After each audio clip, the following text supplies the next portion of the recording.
માનસ એટલે કે ભગવાન રામના ગુણોનું આપણે ગાન અને પાન કરી રહ્યા છીએ ત્યારે કથાના આરંભમાં કથાના આદ્ય શ્રોતા શ્રી હનુમાનજી મહારાજ એમના ચરણોમાં પ્રણામ કરીએ. ગુરુ મહારાજના ચરણોમાં પ્રણામ, સાથે સાથે લક્ષ્મણદાસ મહારાજ એમના ચરણોમાં પણ પ્રણામ. મહારાજ શ્રીને ખૂબ ખૂબ ધન્યવાદ. પ્રસન્નતા કી ખૂબ જ ટૂંકા સમયમાં અહીંયા રામકથાનું આયોજન કર્યું છે.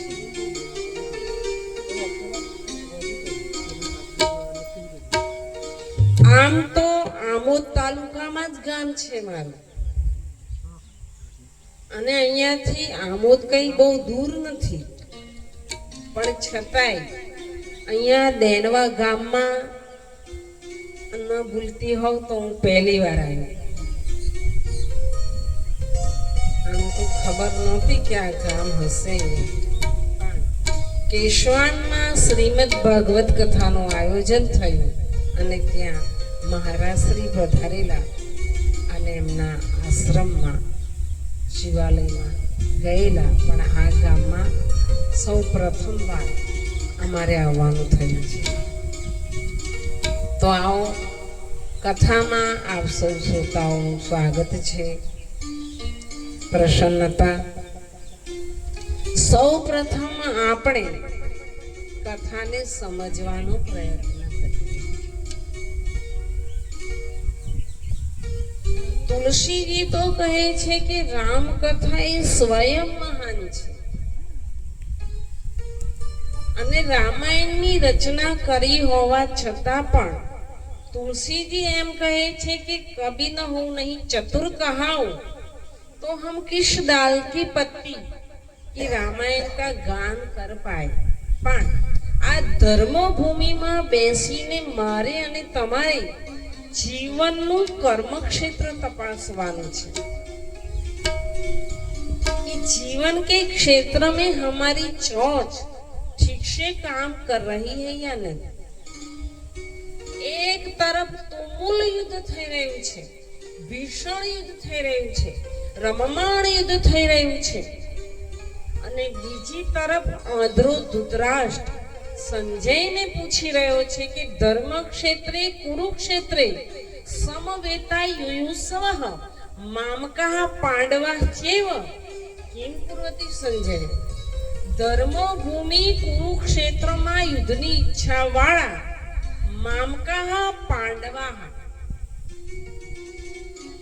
धृतराष्ट्र कहे छे कि संजय मारा अने पांडु पुत्रोए शुं कर्युं, अने एमांथी अर्जुनने विषाद थयो छे. अने एटला माटे श्रीमद भगवद गीतामां प्रथम अध्याय अर्जुन विषाद युग छे. तो ये राम कथा क्या है? विषाद थी लई अने विश्राम सुधीनी यात्रा एटले के राम कथा. जीवन में उठती अनेक समस्याओं अने ए समस्याओं समाधान एटले राम कथा. गृह कार्य नाना जंजाला. गृहस्थ आश्रम ने कारणे नानी मोटी घणी बधी झंझटो आवे छे. ઘણા બધા પ્રશ્નો ઊભા થાય અને એ પ્રશ્નોનું સમાધાન એટલે રામ.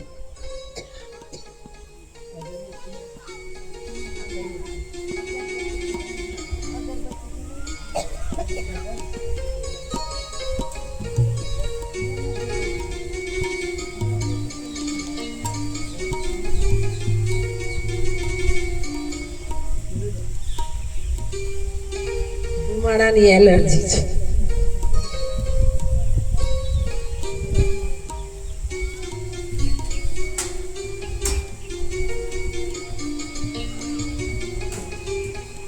ઘણાય પ્રશ્નો, ઘણી સમસ્યાઓ અને એ સમસ્યાઓનું સમાધાન એટલે રામકથા.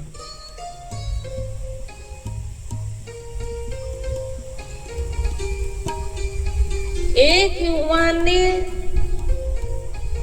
10-15 કિલોમીટર દૂર જવું હતું. અમાસની અંધારી રાત હતી, દેખાતું નહોતું. સમસ્યા હતી અંધકારની, રાત્રિ. અને 10-15 કિલોમીટર દૂર જવું છે પણ રસ્તો દેખાતો નથી. એમાં એક સાધુ આવ્યા. સાધુને કહું કે મહારાજ, મારે અહીંયાથી 10-15 કિલોમીટર દૂર જવું છે, અંધારી રાત છે, હું કઈ રીતે જાઉં? એટલે સાધુએ એક પ્રગટાવેલો દીવો આપ્યો અને કહ્યું કે લે, સમસ્યા એ અંધકાર કી, જલતા હુઆ દિયા, પ્રકાશ સમાધાન. પણ યુવાન ત્યાં જ ઉભો રહ્યો. સાધુએ કહ્યું કે કેમ? બોલે મહારાજ, તમે મને આ દીવો આપ્યો છે પણ દીવો તો 10-15 ફૂટ જ પ્રકાશ આપે. મારે તો અહીંયાથી 10-15 કિલોમીટર દૂર જવું છે. આગળથી અંધારું થઈ જશે તો હું શું કરીશ? એટલે સાધુએ કહ્યું કે દીકરા, આ દીવો મેં તને મૂકીને જવાની વાત નથી કરી, તને હાથમાં આપ્યો છે. અને જેમ જેમ આ દીવાને લઈને તું આગળ જતો જઈશ, एम एम तारा मार्ग में प्रकाश पथरातो जैसे और अपने मार्ग में उजाला ही उजाला हो जाएगा. वैसे व्यास, वाल्मीकि અને તુલસીજીએ આપણને હાથમાં રામાયણનો દીવો આપ્યો છે, ગીતાજીનો દીવો આપ્યો છે, શ્રી ભાગવતજીનો દીવો આપ્યો છે અને કહ્યું કે बेटे इस दीपक को लेके आप आगे चलते जाओ ताकि अपने जीवन के मार्ग में उजाला ही उजाला हो जाएगा. पर हमारी तुम्हारी सबसे बड़ी बीमारी क्या है? દીવાને પાછળ મૂકી દઈએ. ભગવાનને આપણે ભૂલી જઈએ છીએ અને દીવો પાછળ જાય એટલે શું થાય? આપણો જ પડછાયો આપણા માર્ગમાં પડે અને આપણને માર્ગ દેખાય નહીં.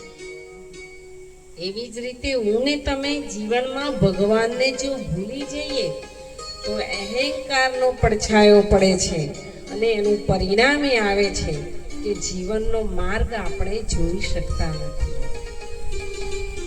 તો સમસ્યાઓનું સમાધાન એટલે राम कथा.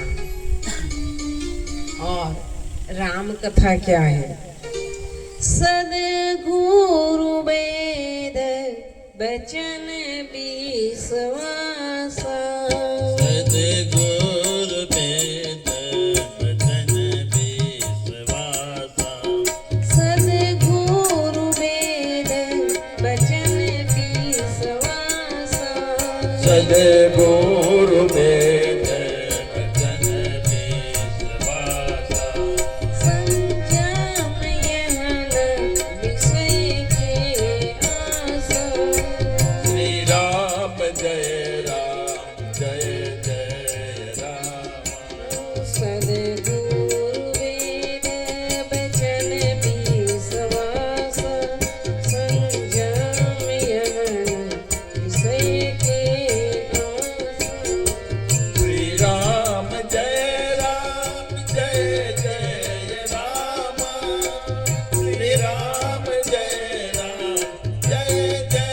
राम.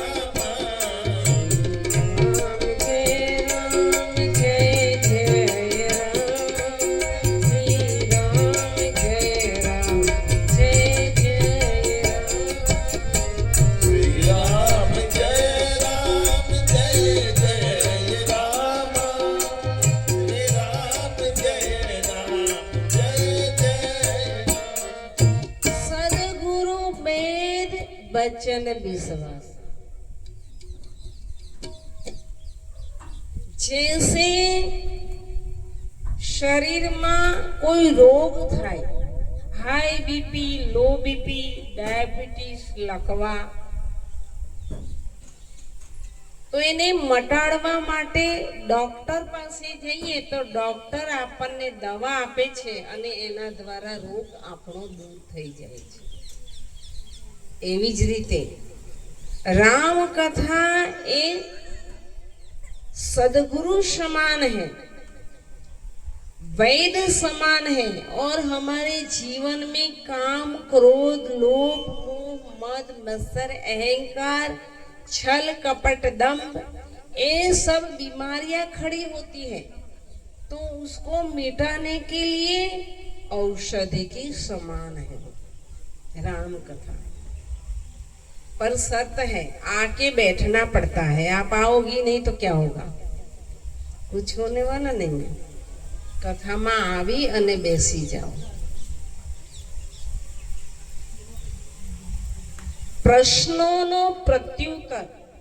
રામકથાનો ઉદ્ગમ સ્થાન પ્રશ્ન છે કે કૈલાસના ઉત્તંગ શિખર ઉપર ચંદ્રમૌલી ભગવાન શંકર ભવાનીને આ કથા સંભળાવી રહ્યા છે।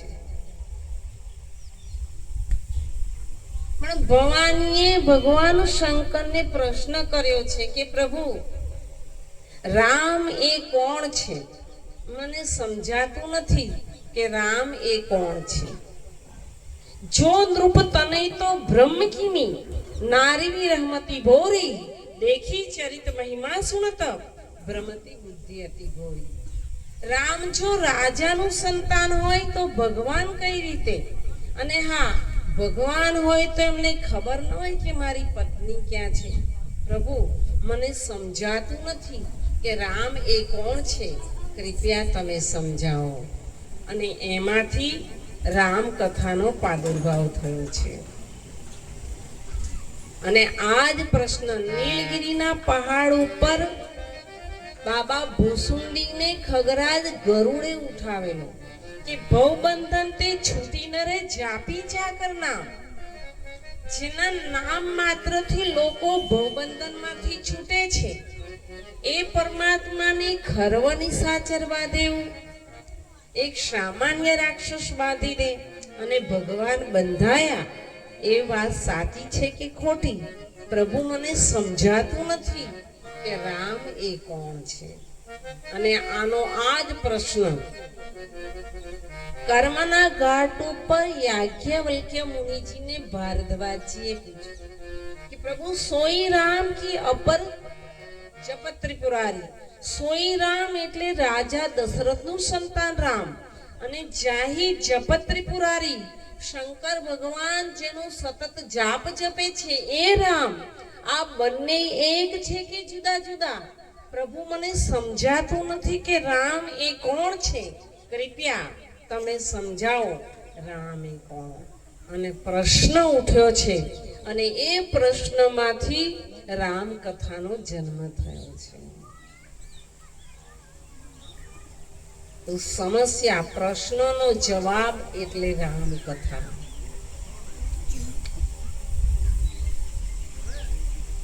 આ શાસ્ત્રનું નામ રામચરિત માનસ રાખવામાં આવ્યું છે। પહેલા શ્રી રામચરિત માનસ 4 સ્ટેપ બનાવ્યા છે।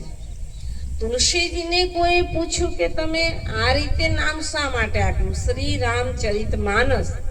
તો તુલસીજીએ જવાબ આપ્યો કે માનવ સાચો માનસ બની પોતાનું ચરિત્ર નિર્માણ કરે તો એ રામ સુધીને પહોંચી શકે છે।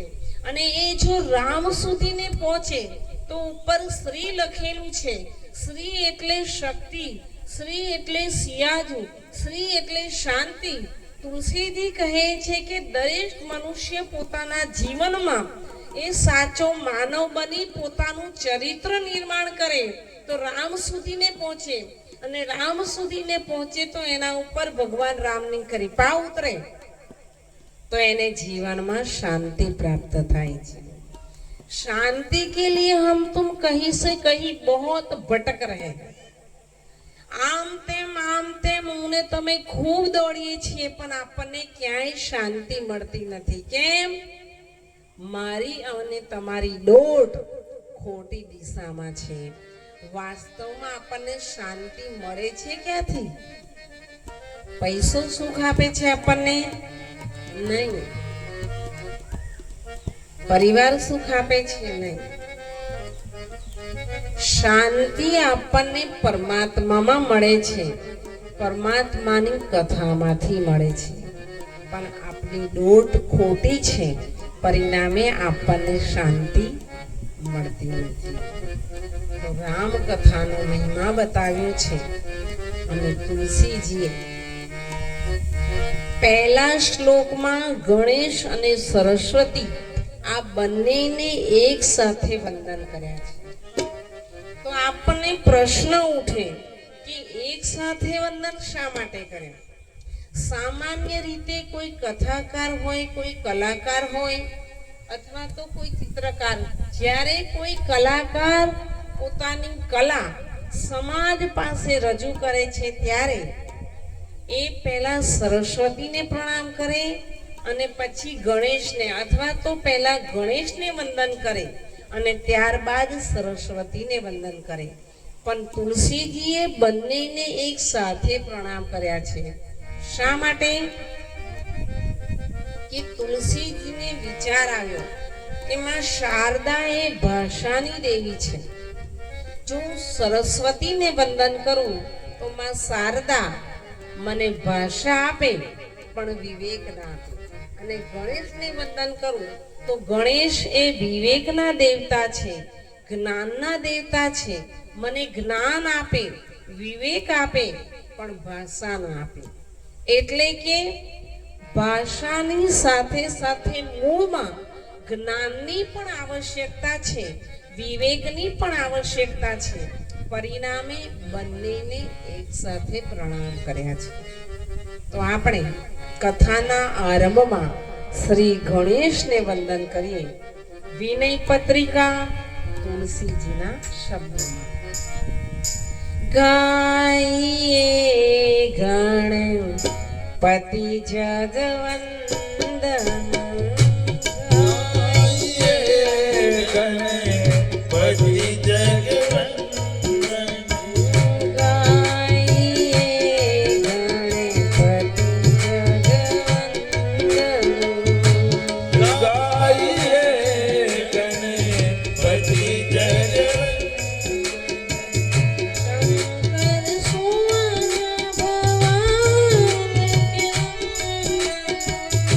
शंकर सुवन भवानी के नंदन, શંકર સુવન ભવાની કે शंकर सुवन भवानी के नंदन, ગાઈએ ગણપતિ જગવંદન. गाइए गणपति जगवंदन,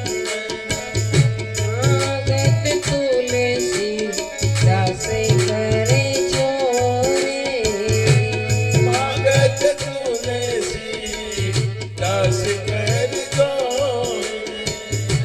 स्वागत तुलसी दासे करे जोरे, स्वागत तुलसी दास कर दो,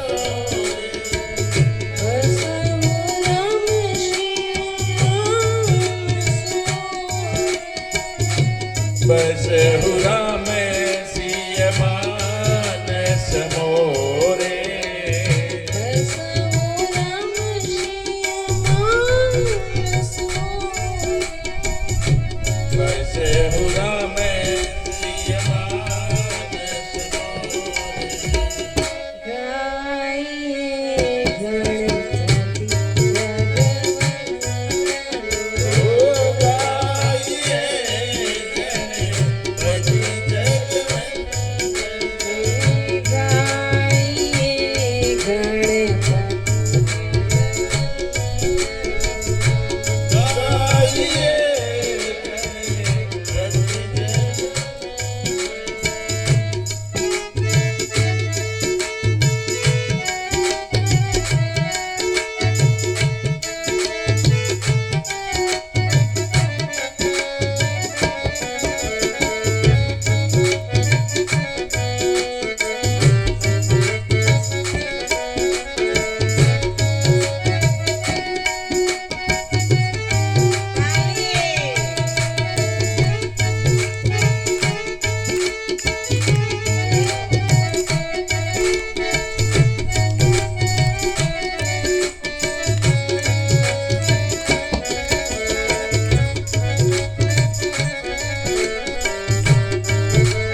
મોરેથી મારું નંદન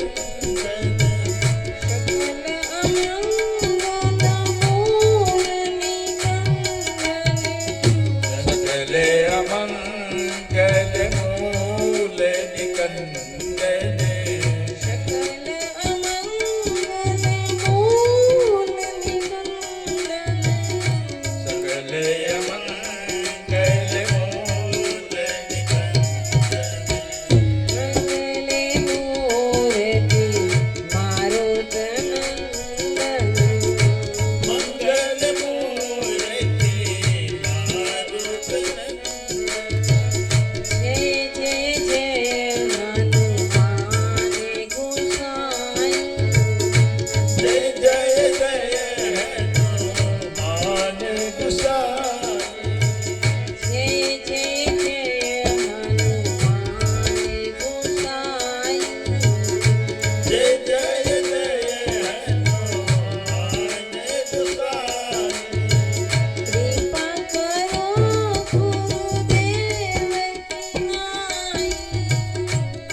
કૃપા કરો ગુરુદેવ કી નાઈ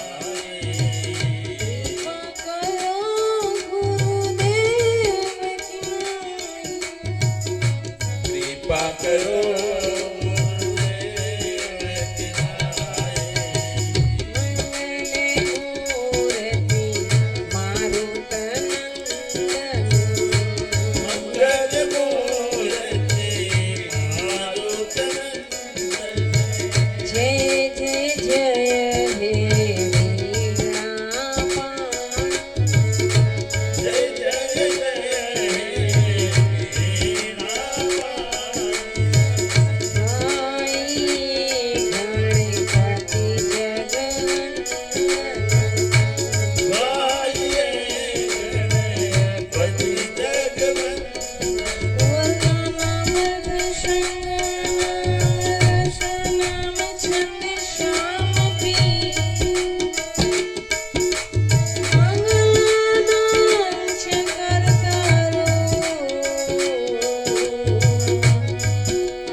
ભાષાની પણ જરૂર છે અને ભાષાના પાયામાં જ્ઞાનની પણ જરૂર હોવાથી ગણેશ અને સરસ્વતી આ બંનેને એક સાથે વંદન કર્યા છે, અથવા તો વંદે વાણી વિનાયકો.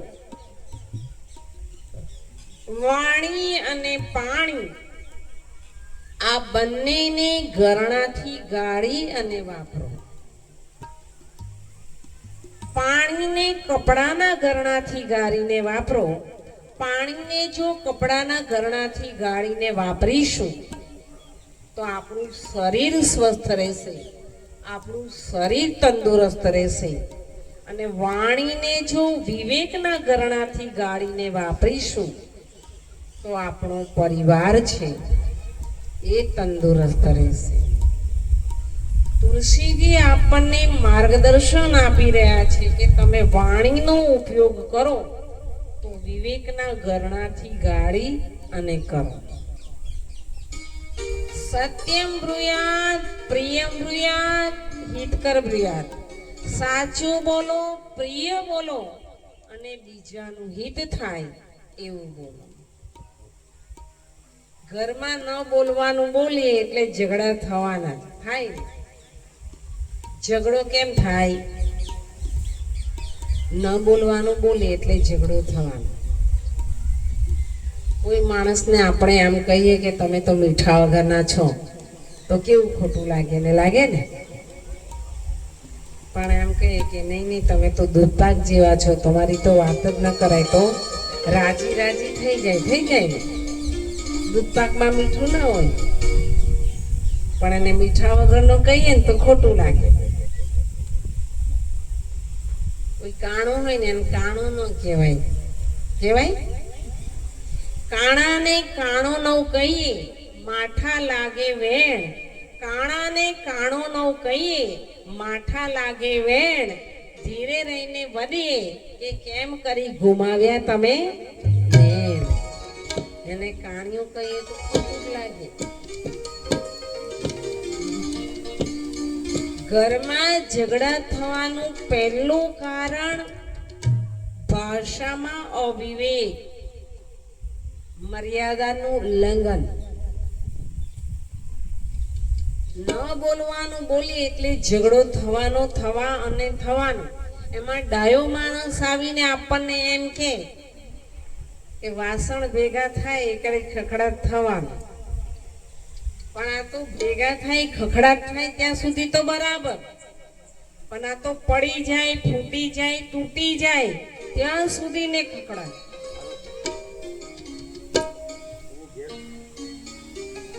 પતિ પત્ની બંને જણા ફરવા નીકળ્યા બજારમાં.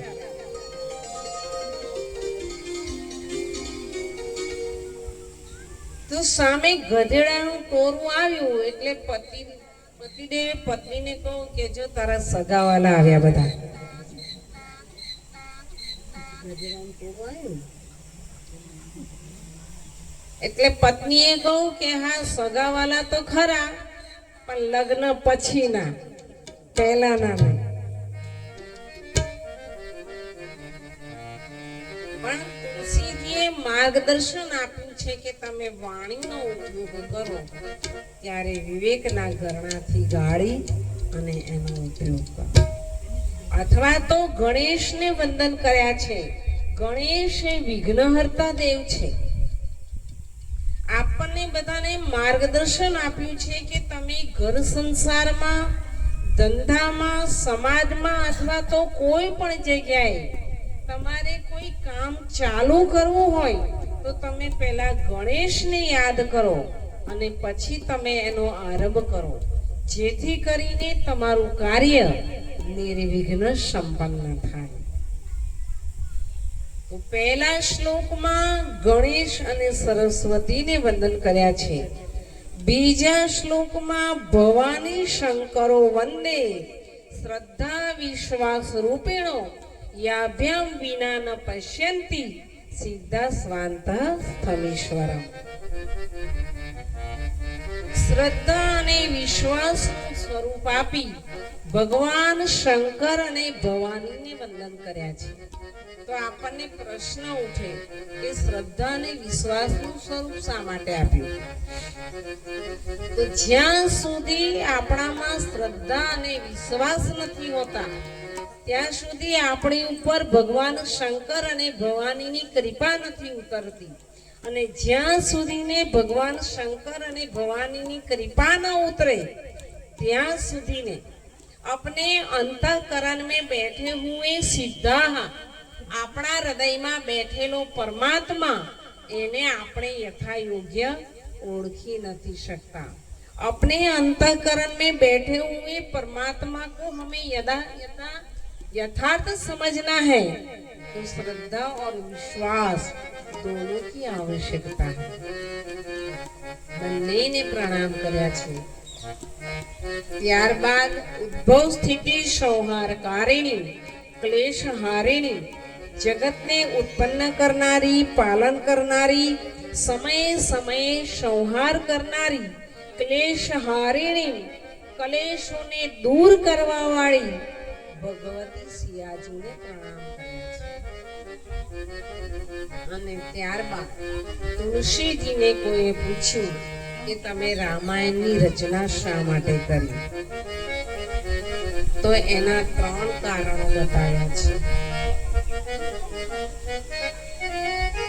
એક તો સ્વાંત સુખાય તુલસી રઘુનાથ ગાથા, મને મારા પોતામાંથી સુખ મળે, મને મારી અંદરથી સુખ મળે, એટલા માટે મેં આ કથા લખી છે, નહીં કે બીજા પાસેથી લીધેલું ઉધાર સુખ. બીજો આપણને સતત સુખ આપી શકે એવી એની પાસે ખાણ કેટલી. એક જણો વખાણ કરીને આપણે રાજી રાજી થઈ જઈએ, પણ એ તમારા વખાણ ક્યાં સુધીને કરશે? તમે એના 100 કામ કરશો, પણ જો એક જ કામ નહીં કરો તો એનો એ જ વ્યક્તિ તમારી નિંદા કરશે, તમારી ટીકા કરશે. તમે એના 100 કામ કર્યા છે ને એ ભૂલી જશે, અને એક કામ નથી કર્યું એ યાદ રાખશે અને તમારી નિંદા કરશે, ટીકા કરશે. તો આ વ્યક્તિ મને સુખ આપે છે, વસ્તુ મને સુખ આપે છે, પૈસો મને સુખ આપે છે, પરિવાર મને સુખ આપે છે, પણ નહીં, પૈસો હાથમાંથી જતો રહે તો આપણને કોણ સુખ આપે? આજે આપણી પાસે પૈસા છે, કાલે ન પણ હોય તો આપણને કોણ સુખ આપે? વ્યક્તિ સુખ આપે, પણ નહીં, વ્યક્તિ મરણ ધર્મમાં છે. જ્યારે એનું મોત થઈ જાય ત્યારે કોણ સુખ આપે?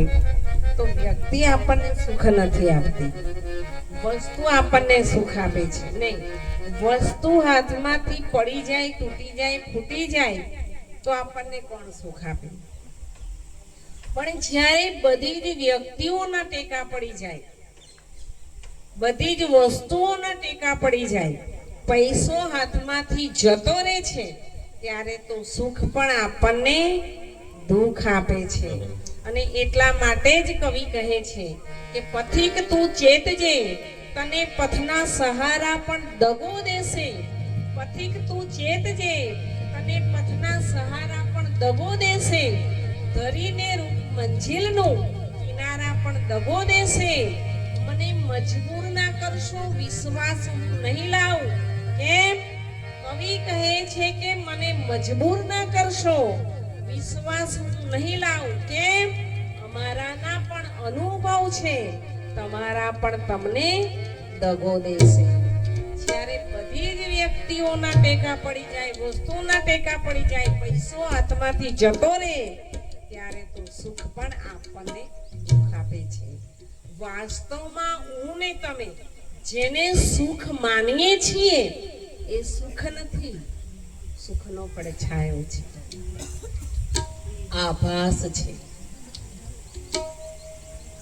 એક છોકરો તળાવમાં પડે બહાર નીકળે, તળાવમાં પડે બહાર નીકળે, વારે વારે આમ કર્યા કરતો હતો. તો બાજુમાં એક સાધુ બેઠેલા. સાધુએ કહ્યું કે દીકરા તું શું વારે વારે અંદર પડે બહાર આવે, અંદર પડે બહાર આવે? એટલે દીકરાએ કહ્યું કે મહારાજ, આ તળાવમાં તમને વૃક્ષ દેખાય છે? બોલે હા. વૃક્ષમાં પાંદડું? બોલે હા. પાંદડામાં હીરો? બોલે હા. તો બહારથી જોઉં છું તો મને બરાબર દેખાય છે, પણ જેવો લેવા માટે હું તળાવમાં પડું છું તો ખબર જ નહીં ક્યાં જતો રહે છે, મારા હાથમાં જ નથી આવતો, પકડાતો જ નથી. એટલે સાધુએ કહ્યું કે દીકરા, આ તળાવમાં જે વૃક્ષ દેખાય છે એના પાંદડામાં હીરો નથી. હીરો તો તળાવના કાંઠા ઉપર જે વૃક્ષ છે, અને એ વૃક્ષની અંદર જે પાંદડું છે એ પાંદડામાં હીરો પડેલો છે, તળાવમાં તો એનો પડછાયો છે. એવી જ રીતે વાસ્તવમાં હું ને તમે જેને સુખ માનીએ છીએ એ સુખ નથી, પણ સુખનો પડછાયો છે, આભાસ છે. તો પહેલું કારણ તુલસીજી કહે છે કે મને મારા પોતાનામાંથી સુખ મળે, બીજા પાસેથી લીધેલું ઉધાર સુખ નહીં. બીજું કારણ મોરે મન પ્રબોધ જેવી હોય. તુલસીજી કહે છે કે મારા મનને બોધ આપવા માટે આ કથા લખી છે, નહીં કે સમાજને બોધ આપવા માટે. વ્યક્તિ જો પોતાના મનને જ ન સમજાવી શકે તો ભલા એ સમાજને કઈ રીતે समझावी सके. पहले अपने मन को समझाओ और बाद में समाज को समझाओ. एक दिवस पत्नीए एना पतिने कहूं कि आ कामवाड़ी आवे छे ने એને છૂટી કરી નાખીએ. બોલે કેમ? બોલે એ તો ચોરી કરે છે. ઓ ચોરી કરે છે, શું ચોરી ગઈ? બોલે મારી સાડી ચોરી ગઈ. એટલે પતિ દેવતાએ કહ્યું કે સારું, આજે સાડી ચોરી ગઈ, આવતીકાલે કોઈ સોનાનું ઘરેણું ચોરી જાય અથવા તો કોઈ મોંઘી ચીજ ચોરી જાય. તમે કહેતા હોય ને તો એને છૂટી કરી મૂકીએ, પણ આ સાડી તમે ક્યાંથી લઈ આવ્યા? એટલે પત્નીએ કહ્યું કે કાકી સાસુના ઘેર મહેમાન થયા હતા ને ત્યાંથી ચોરી કરી લઈ આવી.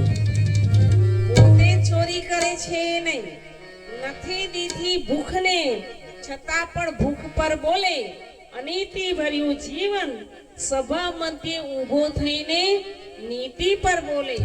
પરાઈ નારીને જોઈને નયન જેના આમ તેમ ડોલે. કવિ કહે છે કે પરાઈ નારીને જોઈને નયન જેના આમ તેમ ડોલે. સભા મધ્યે ઊભો થઈને પાછો બ્રહ્મચર્ય પર બોલે. તુલસીજી કહે છે કે તમે પહેલા પોતાના મનને બોધા और बाद में समाज को. તુલસીજી બીજું કારણ બતાવી રહ્યા છે મારા મનને બોધ આપવા માટે. और तीसरा कारण बाबा की लेखनी. निज गिराय पावने करन कारण राम जस तुलसी कयो. निज गिराय पावने करन कारण राम जस तुलसी कयो. निज गिराय